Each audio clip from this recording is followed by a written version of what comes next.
Guys, sa palagay niyo ba we can really heal fully from past trauma at hurt? Pag-usapan natin yan. Plus, makilaro sa Kwentulong with Marcelo Santos III of Hugot Marcelo Podcast dito sa newest episode ng Siligang sa Gabi, the podcast intro. I am your friendly Jed Setter Jed. And I'm your medyo chubby friend, Eat Girl Isha. At kung gusto nyo ng may kakwentuhan, my name is Mike and welcome to Siligang sa Gabi, the podcast. Hello mga ka-okras all over the world! Welcome to our special back-to-back upload. Ito ang episode 140, still with Marcelo. Meron ba kayong isang pinagsisihan later on in life na binitawan nyo? Parang na paano kayo, shit, okay. Sayang, sana hindi ko binitawan to. Ako mauna. Okay. Ako mauna para makapag-isip muna kayo. Yung sa akin, during the lockdown, yung sobrang karurukan ng lockdown, natutunan ko mag-journal. As in, yung nagsusulat ako ng... Oo, yes. As in, everyday. Diary? As in, parang diary? Hindi ko alam kung diary siya eh. Pero parang yung journal na parang ano yung na-feel ko today. Oo, ano yung... Ano ba yung nasa isip ko today. As in, parang siyang dump. Dinadump mo talaga yung yung... Ang root word ba niya is journey? Ang journal? Tanong ko si Arnel Pineda. Parang yung, di ba grabe kasi tayo nung nag-pandemic na parang hindi mo alam, True. Sobrang uncertain lahat, tapos yung trabaho natin at risk of losing our jobs, di ba parang ganyan. So parang nung panahon na yun, ang dark talaga nung times na yun, na parang feeling ko, kailangan kong mag-therapy. As in ganun level. And hindi ko na-enjoy yung online therapy kasi gusto ko yung interaction, which is impossible during that time. So what I did was journal. Okay. What I did was journal. Talagang sinusulat ko the deepest, the darkest, the pinakamaliliit na details ng thoughts ko. Pero tinigil ko siya kasi parang feeling ko tuwing binabasa ko siya, nare-relive ko yung feelings. Na parang nababalik ako dun sa dark place. Parang ganon. So parang sabi ko, parang hindi ko alam kung counterintuitive siya na parang okay, gagawin ko siya to dump. Pero pag binabasa ko siya ulit, feeling ko bumabalik ako doon na parang naka-move forward na ako ng ilang steps, babalik na naman ako ng several steps back, parang gano'n. Atras si Jed. Abante ako, pero atras din ako. Napakaluma. Abante ako, atras ako. Kasi galing lang natin sa 90s episode 2 weeks ago. Ang luma. Totoo. Pero yon, so parang ngayon nare-realize ko nung pinag-iisipan ko tong question na to, na parang siguro masaya ring makita ulit yung mga, kung tinuloy-tuloy ko yung pag-journal, masaya siguro malaman kung gaano kalayo na yung narating mo coming from that place. So, yun yung isang sana tinuloy ko, sana hindi ko binitawan. Saan mo nilagay yung journal mo? Nasa Pilipinas, naiwan ko. Kasi limited lang yung bagahe ko dito. Hanapin namin. Nasa ibabaw ng aparador ba yan? Tanong na kay Mara. Kay Mara at kay Clara. Baka may nagkapalit na twins. Jed, ito na. I think this is the plot twist talaga. May kakambal ka. Dapat sinunog mo.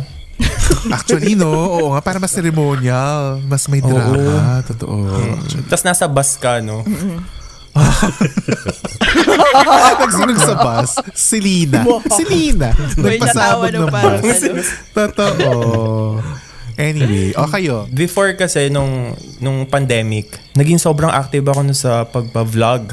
Kasi frustration ko talaga na makapasok sa YouTube. Yung like pinapanood. Kasi usually nasa Twitter, Facebook, ganyan.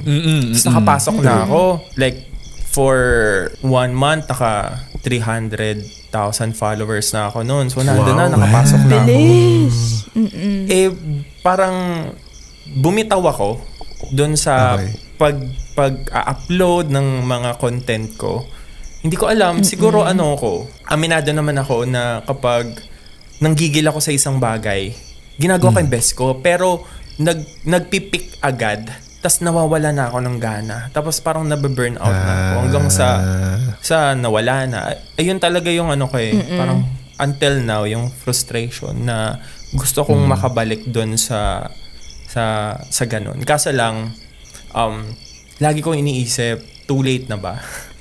Parang matanda na ako, ganyan. Ang dami ng too late na ba? Parang ganyan. Ang daming bago. Di ba ang daming bagong pinapanood sa YouTube? Ganyan, totoo.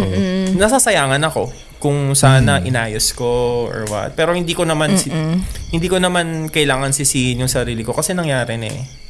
Totoo. Parang, di ba? Parang hihilahin na naman ako pabalik. Ganyan. So, agree. Natuto na lang. Totoo natuto yan. na lang talaga. Charge to experience na lang kumbaga. Di ba? Meron pa isa pero hindi na siya work-related. Yung nagbe-blend kasi ako ng mga fruits and veggies. Bine-blend ko siya everyday. Umiinom ako nun. As in smoothie, ganyan. Smoothies, ganyan. Sobrang, ayun talaga yung, alam mo yung ang gaan ng pakiramdam mo. Yung wala talagang mga toxins sa katawan mo, parang ganun. Ayun yung naramdaman ko. Sayang lang talaga na hindi ko na siya napagpatuloy. Tapos, every time na babalikan ko, nahihirapan na ako maging consistent. Kasi naging consistent na ako nun. Ayun talaga yung problema ko, yung consistency. So, ano tawag doon sa pag fruititarian ka? Ano tawag doon? Parang vegetarian. Vegetarian. Hindi ba pwedeng snack lang mo yun? Wala lang, fruits. Hindi naman yun lang kinakain niyo for the whole day. Grabe ka naman. Yeah, nagtry ako ng maging vegan for 1 week. Hindi ko kinaya. Ako kasi yung uri ng tao na lahat itatry ko. Parang, iba't ibang food, keto, ganyan, lahat ng experiment. Kaya nga yung mga tao sa paligid ko, friends ko, family ko, parang lagi nilang sinasabi na, ayan ka na naman, hanggang simula ka lang, parang ganyan. So, parang tumatak na sa utak ko na, ay, baka ganito lang talaga ako. Yung, alam mo yung paniniwala ng ibang tao na kapag sinasabi sa'yo ng paulit-ulit, naniniwala ka na rin. So, yes. Yeah, bumibitaw na lang din ako doon sa mga gusto kong gawin kasi sasabihin na naman nila na ay nakita ko na yan, narinig ko na yan, alam ko na mangyari dyan. So, true. Parang iyon. So, next na bibitawan ko yung mga tao na yun. Kilala nyo kung sino kayo. Yung mga nagsabi kay Marcelo once sa buhay nila, manda na kayo. Kung naririnig nyo po to, wag na po. Wag nyo na ituloy. Wag nyo na Sorry. ituloy. Joke lang. You've been warned. So yun. Di ba? Yeah, totoo naman na kapag paulit-ulit sinasabi sa'yo, naniniwala nagiging ka na. Totoo. Maraming ganyan sa Pilipinas. Yung nasabihan lang ng paulit-ulit, nagkatotoo Gusto mo na. mag-talk ako, Jed? Gusto mo nagpipigil ako? Mag-talk ako? Hindi ito ang tamang panahon. Oo. Alam na natin yan. Gigigil ako, Totoo yan. Diyos ko, mga Pinoy. Paniwalain. Ikaw, Mike. Siguro yung work ko pa rin. Gusto pala bumalik. Yun pa rin. Wala pa isang buwan. Oh my God. Totoo ba, Mike? Totoo. Joke lang. Nagkumo rin ako dati. Ano kumo ka dati? Oo. Hindi, yung stream lang. Stream lang. Oo. Yes. Offline na natin pag-usapan si company. Nawala lang sa ayaw na pag-usapan. O hindi naman kayo bad breakup. Hindi naman bad breakup, diba? Hindi ba? Hindi naman. Kay Mike lang. Kay Mike lang bad breakup. Joke. Siguro, medyo related dun sa sinabi ni Marcelo. Kasi, punong-puno na ng memory ng video yung phones ko eh. Hindi na edit yung mga video natin. Yung mga vlogs na day 1, day 2, day 3 nasa cellphone ko pa, hindi pa rin na-edit. Iba na yung itsura ng resort, saka pa lang ma-edit siguro yung lumabas na. Actually, Marcelo, si Mike, sobrang nakakatawa yung vlogs niya dati sa YouTube. Try yung mag-vlog. Nakailan ka? 4 ba? Or 5? Parang gano'n. Tapos tawan-tawa kami. Tapos hindi niya tinigil. Tinigil niyo. Natigil ko. Bakit ka tumigil sa sinasabi ni Jed? Grabe siya. Sa mga sinasabi nila sa'yo? Tawan-tawa nga kami. Supporta nga kami. Grabe ka. Oo nga. Dahil rin ako, people pleaser din ako. Kaya parang minsan iniisip ko muna yung ano kayong sasabihin nila kapag ginawa ko pinanood. Kaya mas na-enjoy ko yung podcast kasi dito parang kayo lang. Oo, tsaka dito ko talaga nasasabi lahat ng hindi ko nasasabi dati.